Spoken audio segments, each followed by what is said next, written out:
What is on top of the deck? What is on top of the deck? Oh, it's Lightning Helix! Oh my god!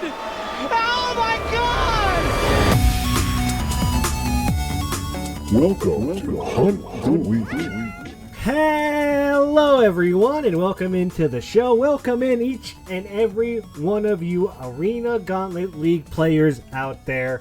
Maybe you're a Daniel, maybe you're a Jordan, maybe you're a Johnny Vengeance even. Ha ha ha. That's a spoiler for later in the show. Hi everyone, welcome into the show. I am your host with the most, your Goku or Go Home, your Don John DeMarco. I am a 3-time top 8er, a 2-time league winner, and 1 time I made the Player of the Year Mega Draft. We didn't add a number to it this year. We're still a 1-time Player of the Year Mega Drafter. But hey, that's okay. We got a lot to talk about. A lot has happened this week. We are in week 2 of Player of the Year. A culmination, a celebration of all the great players in the tournament and in our server. So let's go ahead and start the show. All will be one. All will be one.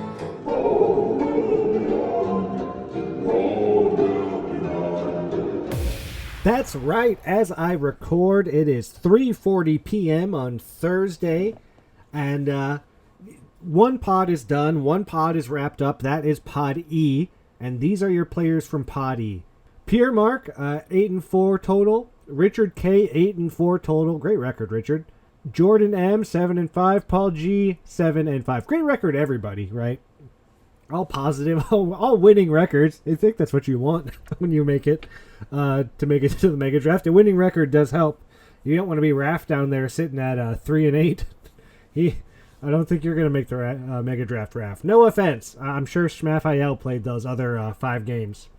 But those 3 wins, those are yours. And Pod F, right now, Dan A, the beatdown bringer, currently looks to be leading that pack with Justin, Daniel G, and Jeremy E, the Lore Goif, right behind him. Miranda's really trying to get in there. She's got 2 more games. She might be able to do it based on tie breaks. And that's not settled yet. It's hard to call pods. It's hard for me to call who's going to make things and who's not. Because I was hoping Johnny would make it, had him on the show, and I'm really sorry. Neither me nor Johnny made the Mega Draft. So, oh boy, all the questions I asked him about the Mega Draft now seem a little awkward, and I'm sorry for that. It's hard to predict these things, right? But as of right now, Justin's in a good spot, Dan's in a good spot, and then it seems like kind of Daniel and Jeremy are fighting it out. Christopher, Sawyer, and Miranda for that last little couple spots. I'm not sure who's all going to make it in, but I can tell you, Pierre, Richard, Jordan, and Paul GR, they definitely made it in. That's been called, that's been locked. Everything else is still happening. Pod E got their game started very early. If you're a Pod E player, tip of my cap to the Pod E players out there. We started early. We played a bunch of... There's like... Most of the games have been played, by the time the weekend wrapped up.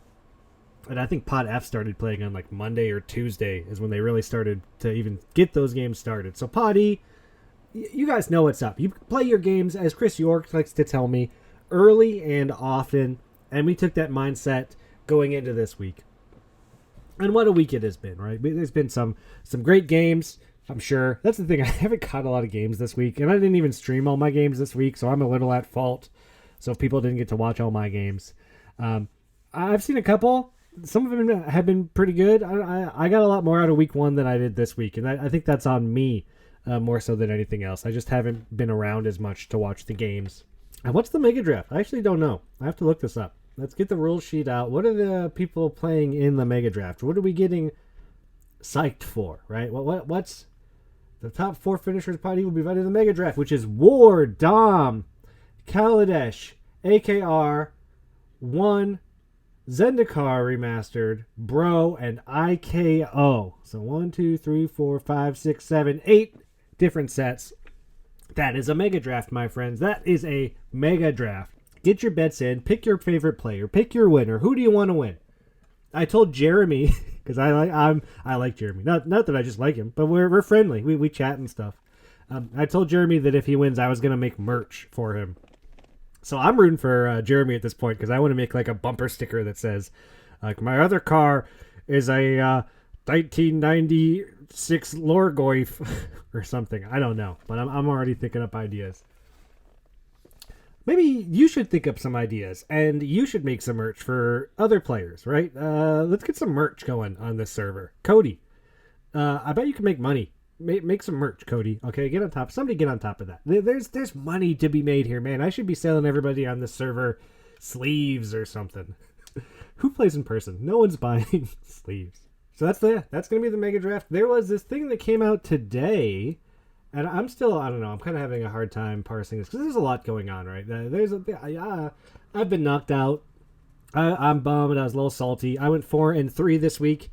Because we're using cumulative points, it's not enough for me to make it into the mega draft, which is a bummer. My deck was pretty sweet too, but it just didn't happen for me. Ended up going 6-6 total. I'm not sure where that puts me, but I'll prize out. I'm gonna prize out. Thanks to Caleb. Big thank you to Caleb. Why not Caleb G, who put the extra $100 in the prize pool. You know, that's what he did, right? They say he added $100 store credit. I think that just means he just gave them $100 and said, "Hey, split this up." And what a nice, wonderful thing for Caleb to do. Because of you, I'm getting my money back, man, and so are 8 other people, and I appreciate it. What you did, you're the only person I think who contributed to it. And if there's anybody I'm missing, I'm sorry, but you gotta give thanks where thanks is due, right? And Caleb. He put his heart out there a little bit and put his wallet out there, and I think we should all thank and appreciate him for it. Back to it. There is this thing announced today. I just gotta scroll up in general chat because there's been stuff. I following on my announcement on which sets we should include by default in leagues. Do we want the last 6 standard or the last 6 regular? You know what? That is tough. I thought this was for the mega draft when I first read it, and I was like, oh, I want powerful mega drafts. But actually this is a pretty tough one. So do you want, like, right now, standard goes, would be Wilds of Eldraine once that comes out. Mom, 1, Bro, DMU, and then SNC would be as far back as you can pick. Or do you get Woe, Lord of the Rings, Mom, Shadows over Innistrad 1, and Bro. You get kind of the supplemental sets. There's a bunch of good ones coming out this year. Khans of Tarkir. Modern Horizons is going to be super powerful. It's tough, right? Because even if you're like, well, I don't want it to be too powerful, it's like, well, what, you're telling me DMU and Bro and, like, Woe doesn't look insane? Like, it's hard for me to say that, like, there isn't still a strong set. Like, I don't think LTR or Sur are stronger than what Woe looks to be like, or like what DMU was once you had like a nice 5-color deck going. But I don't know. Modern Horizons makes that a big. That's going to be so strong. But I want to play with strong cards, right? But it's hard to say that that's just not going to be the set to pick if we get to pick a set. I mean, if I'm looking at these sets, I would probably still pick Last on Arena, because then maybe you get a little Shadows, a little Lord of the Rings. I just want Shadows back. Shadows came so quickly and hasn't really come back for anything. Short little 3-week league, and now every time it comes up, I'm like, oh, that's right, Shadows is out there. I don't think there's much of a difference in power level between the two right now, but I bet it is coming. And again, that Modern Horizons, they're putting the whole set on there, so you know that that's going to be a very strong one. Maybe we just skip that one, because the rest of them all seem pretty fine to me, if we're just talking strictly power level. I will say there's a lot going on with Player of the Year. I just posted my feedback, nice, big, long. Go take a look at it. It's not super positive, but I'll tell you, the podcast is going to be, because I'm tired of being negative about Player of the Year. I'm tired of talking about controversy and whatever else. Like, this is supposed to be our tournament for us, and I want to treat it with a little bit more respect, and I just want to be positive about it, right? Like, I don't like being negative for negative's sake. So yeah, if you want to read negativity, go look at my feedback. If you want to hear me talk about, I don't know, the league, and other things, come over here to the pod, right? That's all I ask. That's all you gotta do. And what did I do this week besides going 4-3 and not doing it? I talked to somebody in the league, someone who is a player of the year, just like how someone last week was a player of the year. Let's go to that part of the show. So we're all dog faces. We're all very, very different. But there is one thing that we all have in common. We were all stupid enough to enlist in the Army. Yes, it's the interview segment. You know it. You love it. I had on Johnny M, a.k.a. Johnny. I just can't say enough wonderful things about Johnny. Not only has he just, like, always been, like, cool and, like, level with me, but he's an amazing player. Someone who I never like playing against Johnny. But he's fun, and I don't know. He's calculated, this guy. I love having Johnny on the show. He's super fun to talk to. Let's go ahead and listen to my interview with your 2021 Player of the Year, Johnny, right now. All right, everyone. Join me as I welcome onto the show Johnny M, a.k.a. Johnny. Thanks for coming on the show, Johnny. Hey, John. Thanks for having me. Hey, it's a pleasure. Player of the Year for 2021. Defending, going back after the title again this year.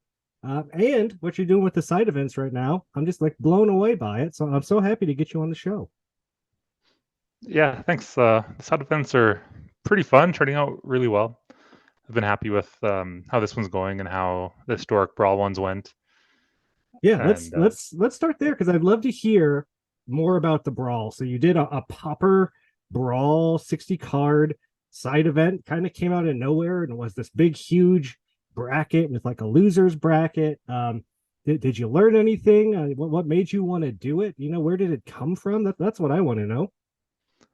Yeah, so it came from just talking about Lord of the Rings and Brawl Week, how that went, and what is Brawl supposed to be? What are we trying to get when we have these sealed Brawl events? Yeah, and they've generally been pretty disappointing, in my opinion, and like we haven't quite figured out what the gameplay should be, or haven't quite got it at the right spot.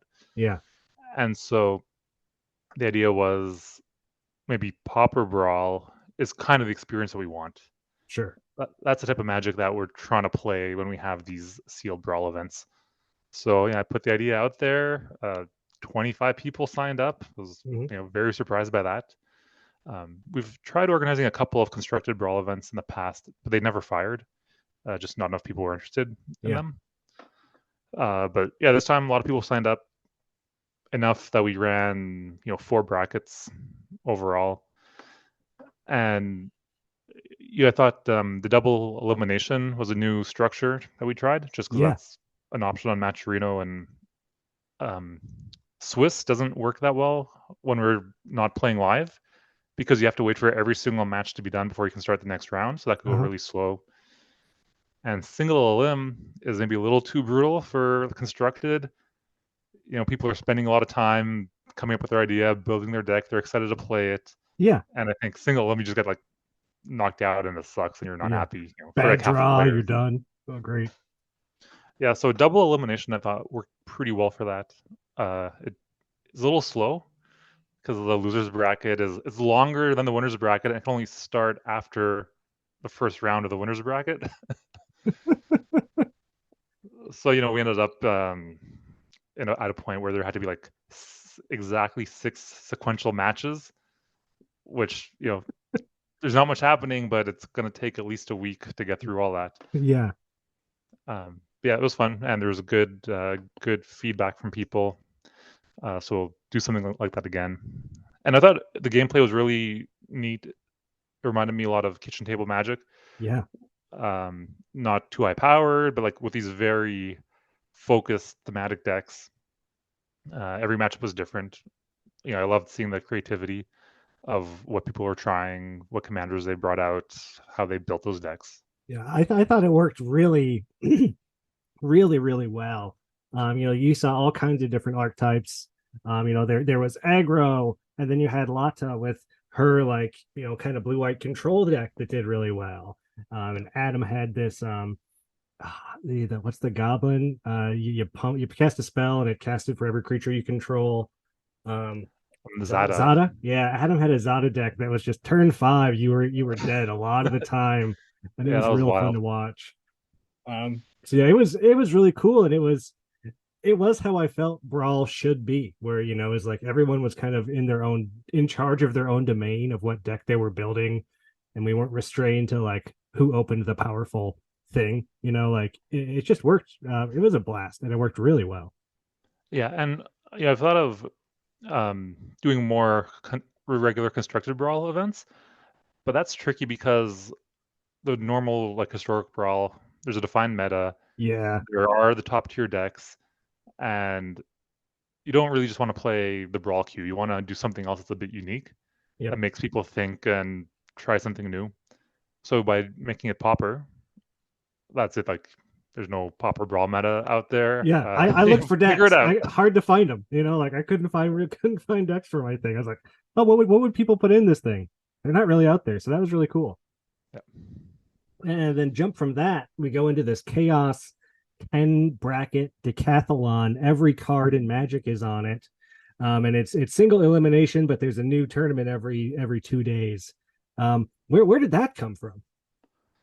So last December, we ran the Total Chaos Iron Man event. Uh-huh. So which was every card on Arena, but every time you lost, you just got a whole new pool. It was like the concept of Iron Man Magic, where when a card gets destroyed, you tear it up. You don't have it anymore. Sure, yeah.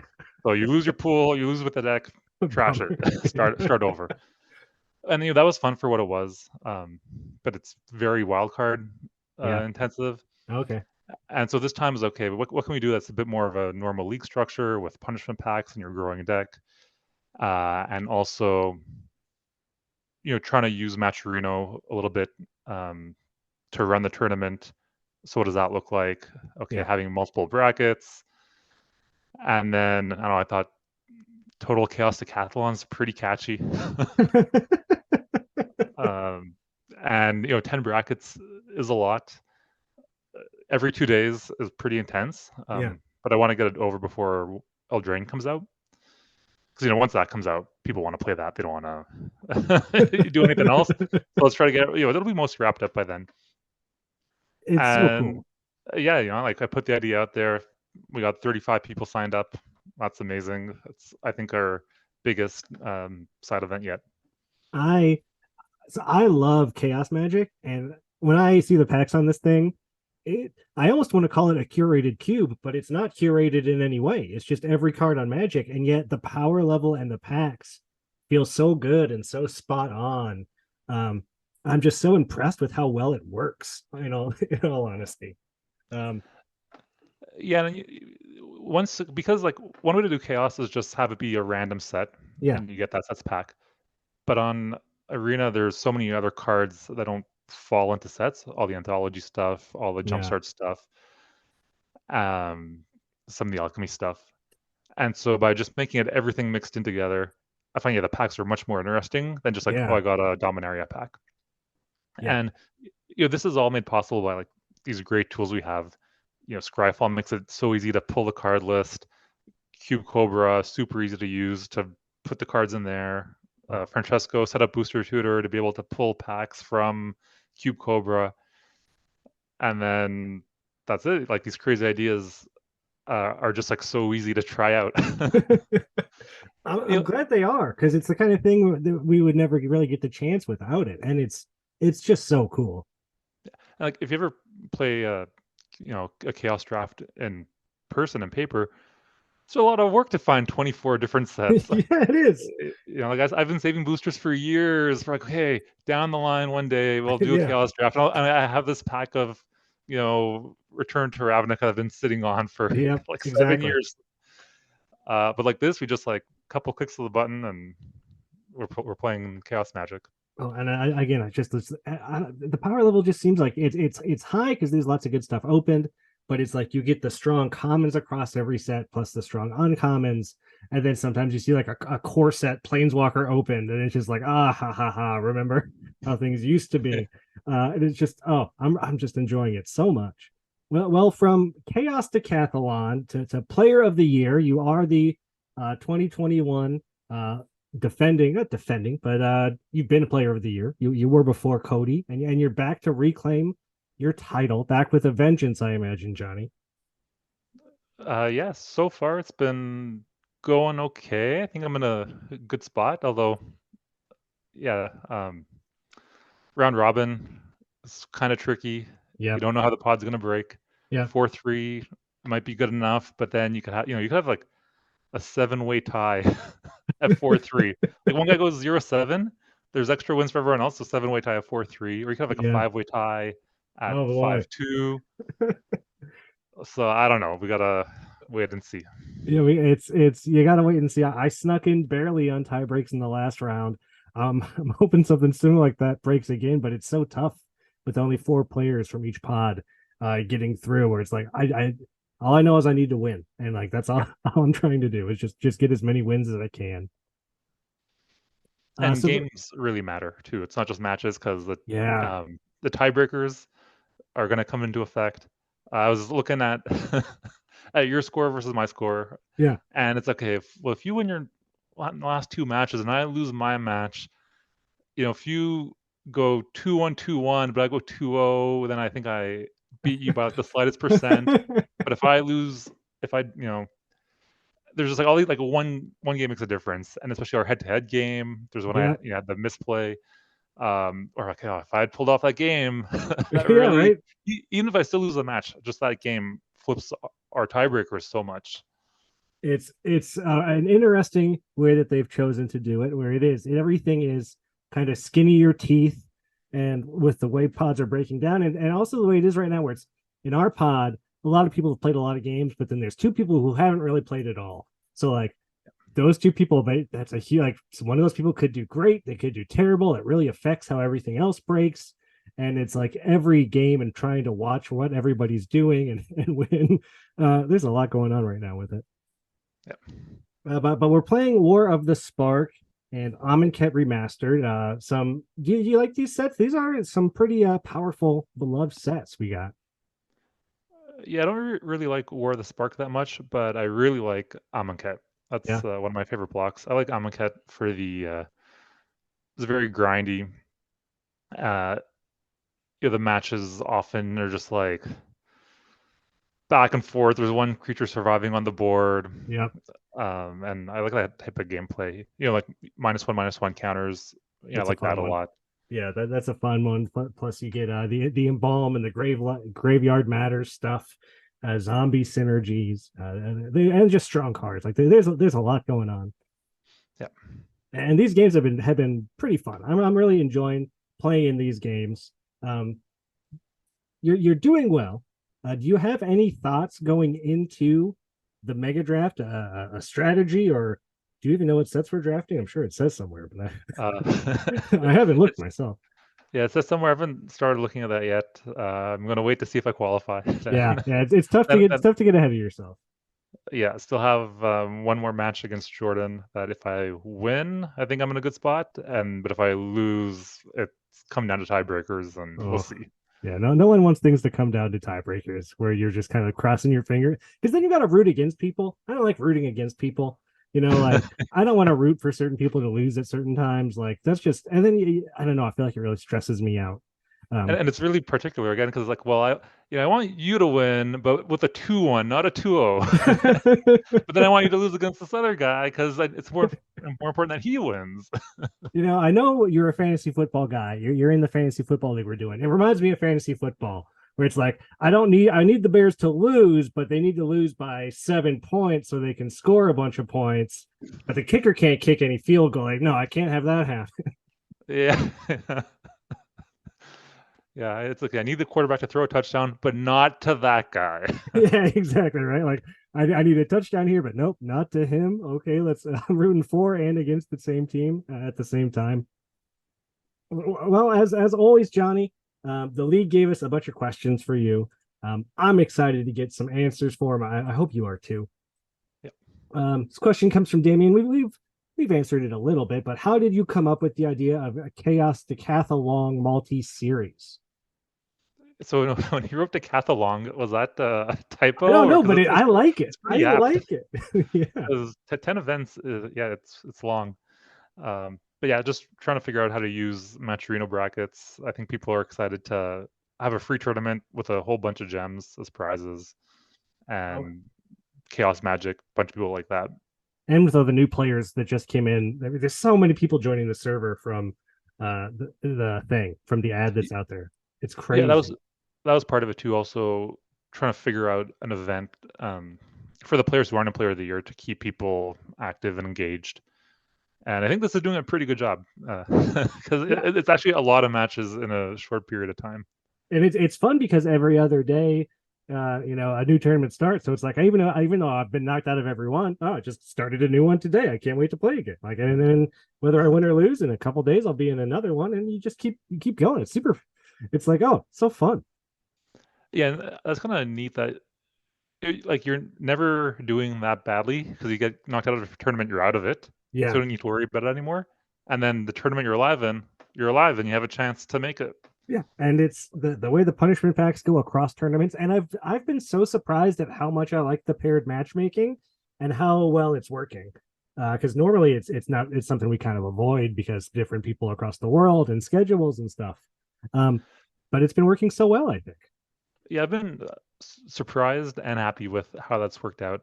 You know, we've had I think one match that didn't happen out of 90, Yeah. so that's great. And for league, we've generally like stayed away from that completely. Hmm. But this is showing that there's actually it could work a little better There might be a than we had chance. thought. Yeah. Damien would also like to know what is your most out of the field idea for a tournament, but it doesn't work for one reason or another. So I think it would be cool, going back to the Iron Man idea, to have a league that has like attrition in it, where yeah, you lose your cards as you play. Oh yeah, that creature got destroyed. It's gone. It's out of your It's gone pool, or forever. maybe it has two chances. It's gone. Yeah. And that you go in Iron Man Magic, like if a card's milled from your deck, it's Mhm. destroyed. If a card's discarded from your hand, it's destroyed. Really? And then first round, everyone's got these great decks. Second round, and then when you win a match, you get your opponent's cards, and then Oh, you kind of try weird. to rebuild your deck with what you have. And each round, it Uh-huh. gets a little scrappier. Um, so something like that, I think, would be fun and interesting, but impossible to keep track of. And Yeah. we can do on Arena. I've tried organizing some Iron Man drafts in person, and it's really hard because people hate the concept. It's really weird. It sounds fun though. Like we're gonna be tearing up cards. Doesn't matter what you open. There's a good Oh, chance it gets destroyed this afternoon, and people don't oh. want to participate in that. No, yeah, I get it. No, no one wants to rip up their expensive or fun card they wanted to keep. And at the end, really, there's just one person who gets to keep like some Whatever's left. cards. Yeah, whatever's like not even the good stuff, but whatever didn't get like killed or milled or whatever. Oh boy. Yeah. Cody Race would like to know what's the best thing about winning Player of the Year and how has your life changed since it did? I guess the best thing about it is people uh, give me more credit than I deserve. Yeah, they think I'm a better player than I am, and then, yeah, get more respect than I should get for it. So that's nice. And then how has my life changed? Nothing's changed from winning it, but I guess life has changed since winning it. There you go. I don't know. The last year got married, bought a house, and Oh, congratulations. changed jobs a couple times in there. So a lot has changed since winning it. Oh, see, you win Player of the Year, good things happen to you. That's what Johnny's showing. Raphael would like to know, uh, two-parter. What will you spend your Player of the Year winnings on, and what did you spend it on last time you won? You're one of the winningest money winners in the league. Do you spend that money, or do you just use it for league entries? What do you do? Mostly just league entries. I play at that shop pretty rarely, but it's nice to be able to walk in and say, yeah, credit, and Yeah. not have to pay anything. But yeah, I don't play there too often. Last week actually bought something, which is the first time Hey, I do that, and I got Legendary Encounters, a Predator deck building game. I know what that Uh, is. That's a cool one. yeah, I haven't played it yet. Yeah, just got it Friday, but I had recently played the Aliens version of it, Hmm. and I actually coincidentally watched Alien One the night before. Oh And I well. was at a friend's place, and he pulls out this game. Hey, let's try this. And you do it, and this like the scenario is the movie. Yeah. So we played the Alien One scenario, then we played the Aliens number two scenario, Yeah. and it felt just like the movie. And Oh, the really? Predator is one of my favorite movies. Found out about it when I looked around for the game. It's sold out everywhere, but Three Kings Loot had Oh one my copy in God. stock, and now they're sold out because I have it. Oh, that's so cool. You're talking my language. I love the Aliens movies. I love the Predators movie. Recently, my brother had a birthday. I got him the Alien Nerf gun that they recently made. It was like a very short, limited supply, but it's like a replica of the gun from Aliens. Oh, that's cool. Yeah, we love that stuff. So yeah, I'd love to check that out. Our next question. Are you ready? It's time for Steve Stumper. Steve Stumpers. I'm just a puzzle guy. Yep. These are tough, but I have a feeling, Johnny, that if anyone can get one of Steve's questions right, it's going to be you. You seem to know the game very well. This is your question. Alexander uses a Johnny Vengeance first ability targeting Niles' Dryad Arbor. Then Alexander attacks with Orcish squatters to gain control of the creature land. Alexander passes the turn. Then Niles completes his own turn uneventfully. As Alexander begins his next turn, does the Dryad Arbor untap? All right, I think Steve actually let me off a little easy here because I'm not that good at. Maybe I used to be okay at rules when I play in person more, at like competitive events, but now playing on arena mostly, It's so nice. kind of lost a lot of that knowledge of rules. Where the system will figure it out. I don't Yeah. need to know how to make this card work. Okay, so the other preface to this is I love Orcish Squatters. I've played it in decks back in the mid late 90s. It has Richard Kane Ferguson art. It looks great. The ability, okay, now 5 mana for 2/3 isn't great. Back then though, the idea of like, oh man, I'll just steal all their land, cast my 7 drops and 8 drops, Yeah. that are that are terrible also. Okay, but this question, so it doesn't matter that Dryad Arbor is a creature or anything. I don't think that is a factor here. Orcish Squatters, once you get control of the land, you don't care about that. So it just comes down to a Janny. Is it referring to, like, is it the permanent doesn't untap during the next untap step when it would? Or is it like, does it care about the specific player's untap step? And in this case, it cares about the permanent itself. So when it goes to the new player, it doesn't untap for that player. It's like if it had a stun counter on it. So I think it does not untap during the turn in question. Ding, ding, ding, ding. We have a winner from Steve. It won't untap. The doesn't untap during its controller's next untap step tracks the Dryad Arbor, not the player, and starts caring about the next untap step instead of when he becomes the controller. So congratulations, Johnny. You passed the test. Didn't get stumped. That's a tough one, and I don't know. I know Dryad Armor and kind of a Johnny Vengeance. I don't know Orcish Squatters. So Steve's always pulling out these weird cards out of nowhere. And so fun that he picked out a card you actually know and care about, because I feel like he's really good at that somehow. I don't know how. Yeah, I don't know how he figured that one out. And I guess it'd be a Johnny Vengeance.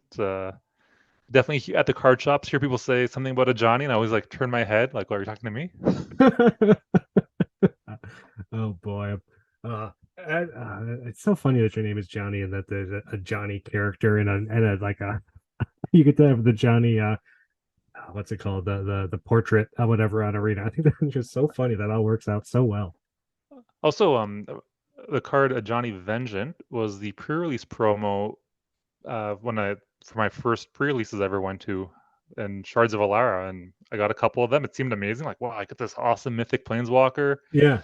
That was wild. And yeah, I've played that card a lot too, back in 2006, 2007, whenever that set came out. I don't know what you're doing, Steve. I don't know how you know these things, but it's starting to scare me a little bit. I'm not gonna lie. Miranda would like to know: you've competed in all 3 Player of the Year tournaments. Which one do you think was the most competitive? Which I think is a hard question. But then, which format did you enjoy the most? So I think this one is the most competitive from the players point of view. Like, there's more players, there's more good players. Yeah. I'm pretty sure that a lot of us have gotten better over the last year, over the last 2 years. Yeah. The league is kind of self-selected for stronger players, because the players who aren't as strong don't play as much or drop out eventually, and the good players stick around. Yeah. So definitely tough competition this year. But I'm not sure if the format is more competitive. Because to me, it feels like the deck building's not that interesting. 8 packs for 60 cards. I'm just looking at which colors have the most playables, and hope I draw the good half of my deck and not the chaff. Yeah. So I think in that sense, last year, like, the actual gameplay was more competitive. We're playing with cubes, so there's a lot more stuff happening in games. There's a lot more options for your deck building. A lot more creativity when you're playing. I remember when I got my pool last year and looked at the rares and mythics, and it was like half the pool. And I was like, exactly. So yeah, very, very powerful stuff going on last year. Richard would like to know, not a question, but he'd love to hear a story of your late night Dom League coffee shop game from back in the paper days. You and Richard go way back. You guys have your Elam matches you always do. So it seems like you guys been playing for a long time. Yeah, so we used to play League around FNM. Sometimes we will show up early, sometimes you play in between rounds, and sometimes we'll play after FNM. But then the store would close and kick us all out, and a few of us would often go to the Dunkin' Donuts next door, Nice. set up there, and you can squeeze out a couple matches. And this game in particular, I'll share a picture of it when you post the podcast. Oh, awesome. But it's like, just the table is covered with cards and tokens. I had a Hummel host in play for a dozen turns, copying Danathas, copying at like at least 8 Arvads. So you have 8 Arvads, they're all like 20, something, they're on there.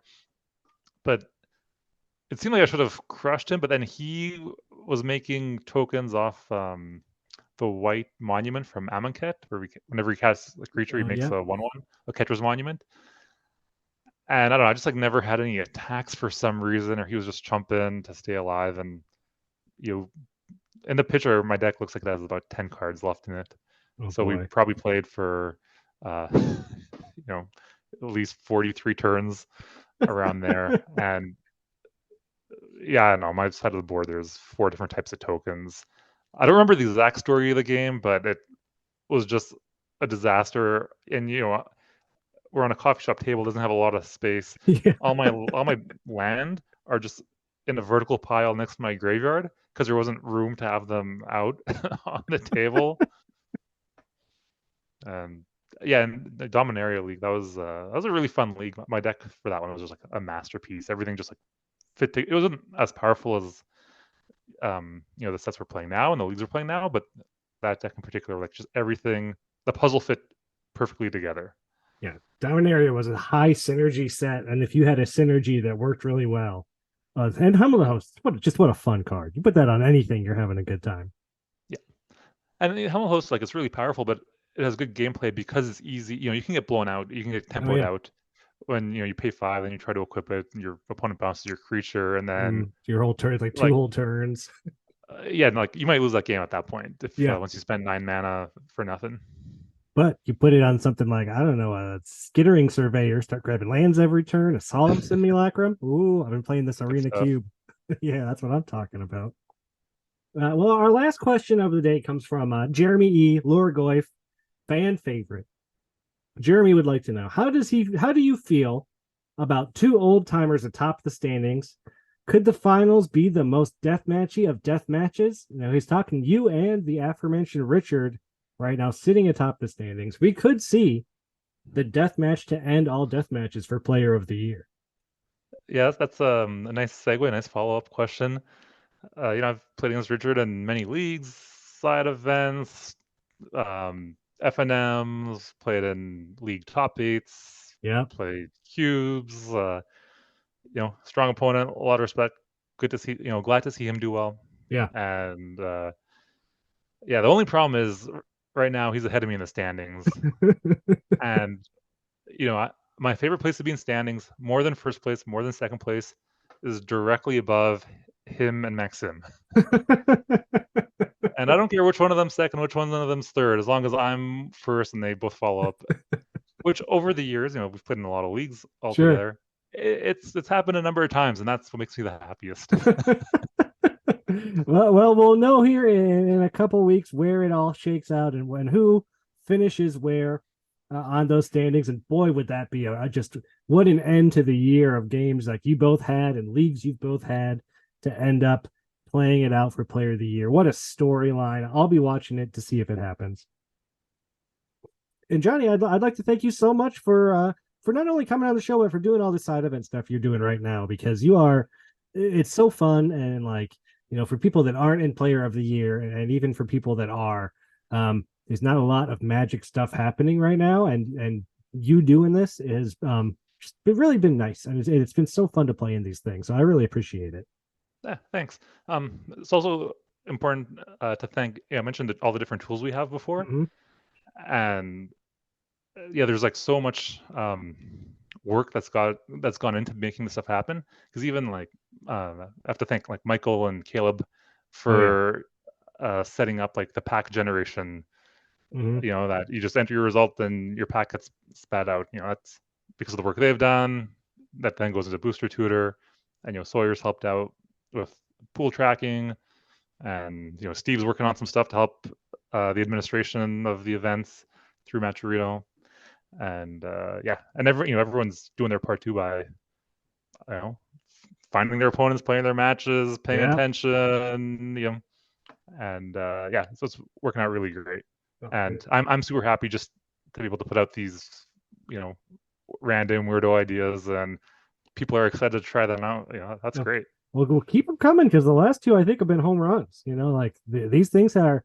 It's not even that they're just something to fill the time. Like I think they're just working out really well, and people are excited. And like you said, it takes a whole village, takes the whole community to make it work, whether from a behind the scenes standpoint or just playing your games. And it's just what a great thing we have here to try and do this kind of stuff together. So I love it so much.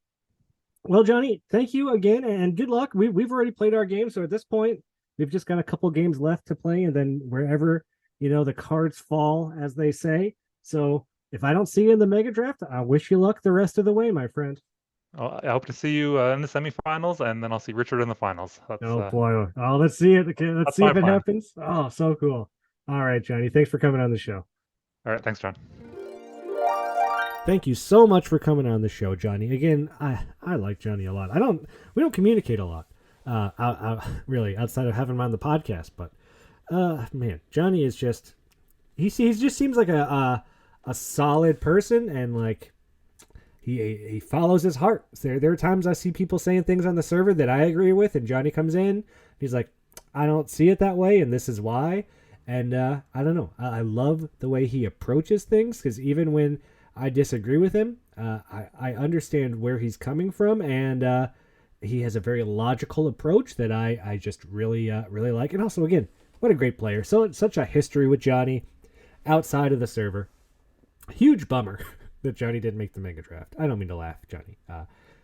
I am actually bummed that you didn't make it. I was kind of rooting for you to make it after I knew I wasn't, because you're the person who was right ahead of me. And I was like, well, if I'm not going to get in, at least Johnny will. So now that none of that gets to happen. But if you don't need to be player of the year to play in Johnny's super awesome Chaos Decathlon that seems to continue going on. I'm alive in 2 events right now. Actually, just beat Johnny in one of them. Sorry, again, Johnny. Oh gosh, this is not. Johnny's not gonna like listen to this. But I do love the Chaos events. You know I'm a Chaos guy. Chaos is my thing. That's my format. And I just love these packs. They're so fun to look at. Every card in Standard is just, I keep saying it, but it feels like a curated thing. Every time I'm like, yeah, this feels like a powerful pack. It feels like it's made to work like this, but it's not. It's just every card in Arena, and the packs just work. Like, oh, maybe I've just been lucky, and I've got some good ones and seen a lot of the good ones, but I really like the Chaos Decathlon, how there's 10 little tournaments. 2 of them have finished. 4 of them haven't even started yet. And there's 3 going on right now. Play till you lose, single elimination. And this is one of my favorite things. You use the same pack everywhere.